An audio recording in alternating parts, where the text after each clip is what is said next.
जो कहानी मैं आपको सुनाना चाह रहा हूँ एक रियल कहानी है। और मेरी सबसे बड़ी चिंता अपने बच्चों को लेकर, आपको लेकर वही रहती है। मैं जब भी कोई कहानी सुनाता हूँ, नाम, जगह, वो सब बदल देता हूँ ताकि किसी की प्राइवेसी पर हमला ना हो। सबकी राइट टू प्राइवेसी है ना। एक बच्चा था जिसको मैं जानता हूँ, बचपन से जानता हूँ। बहुत ही जबरदस्त आर्टिस्टिक बच्चा, म्यूजिक का उस्ताद।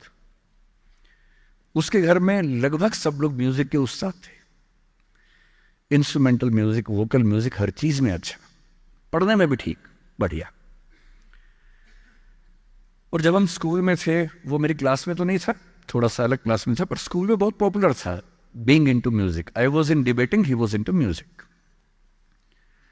और बाद में उसने हमारा स्कूल छोड़ भी दिया कुछ समय के बाद, फिर वो कहीं और चला गया।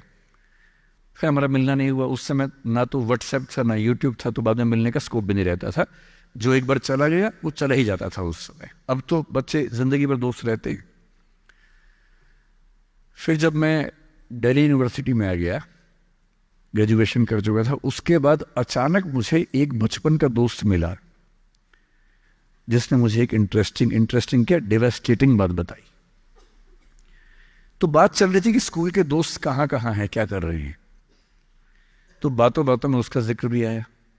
तो मैंने बड़ी उम्मीद से पूछा, मैंने कहा वो तो बॉम्बे चला गया होगा, फिल्म इंडस्ट्री में चला गया होगा। तो मेरे दोस्त ने पूछा कि तुम्हें नहीं पता उसके बारे में? मैंने कहा नहीं। उसने कहा यार वो जेल में है, and he was one of the most creative students of our school. मैंने कहा जेल में क्यों है? बोले सच में नहीं पता। मैंने कहा सच में नहीं पता मुझे। बोले वो ग्रेजुएशन करने के लिए जब गया तो पता नहीं क्या हुआ, उसकी थोड़ी संगति खराब हो गई। बैड कंपनी जिसको हम बोलते हैं, जो इस उम्र में अच्छी लगती है, वही वाली। तो कॉलेज लाइफ में थोड़ी बहुत बैड कंपनी सबकी होती ही है, हल्की फुल्की होती है, एक सामान्य बात है। अच्छा, बच्चा बच्चा ना रहे ये भी तो अच्छी बात नहीं है ना। थोड़ा बचपन तो जीना भी चाहिए, थोड़ा शरारतें करनी भी चाहिए। पर किसी किसी का दुर्भाग्य होता है कि ज्यादा हो जाता है। उसके साथ ऐसा हुआ। उस सब प्रोसेस में उसको ड्रग्स की आदत लग गई। और ड्रग्स एक ऐसी चीज है, एडिक्शन ऐसी चीज है कि उसमें वन वे रास्ता होता है, टू वे नहीं होता है। आप जा सकते हैं, वापस नहीं आ सकते। मतलब 1000 लोग जाएंगे तो उनमें से एक आध वापस आएगा, वो भी इतने मुश्किलों से जो ऑलमोस्ट इम्पॉसिबल है। I have seen many such cases. Social welfare department से मेरे कई दोस्त ऑफिसर से, तो मैं उनसे जब पूछता हूँ, बताते हैं मैंने ऐसे लोगों को देखा है 10-10 साल से स्ट्रगल कर रहे हैं एडिक्शन से बाहर आने के, नहीं आ पा रहे, खत्म हो गए हैं। उस बच्चे को ड्रग्स की आदत पड़ गई कॉलेज में जाके, पेरेंट्स को पता ही नहीं था। तो जब पेरेंट्स को भनक लगी तो उसको दबाव बनाया कि तुम घर आ जाओ। अब वो जिस कंपनी में था, दोस्तों वाली कंपनी में, वहां अब ड्रग्स बहुत महंगे होते थे, पैसे घर से बहुत कम आते थे, जितने पैसे एक मिडिल क्लास फैमिली दे सकती है। अब वो घर से ज्यादा पैसे मांगने लगा, पैसे मिलते नहीं थे। उसको अपने ही घर के लोगों पर गुस्सा आने लगा। तो एक बार वो अपने घर आया हुआ था छुट्टियों में, और वहां भी वो कुछ कुछ करता रहता था। उसके पेरेंट्स ने उसको बहुत समझाया कि बेटा ऐसा मत करो। और एक दिन इस बात पे झगड़ा बढ़ गया।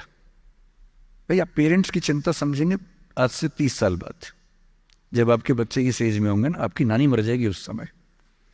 नानी मरना एक मुहावरा है, इसका मतलब बहुत चिंता में रहेंगे उस समय आप।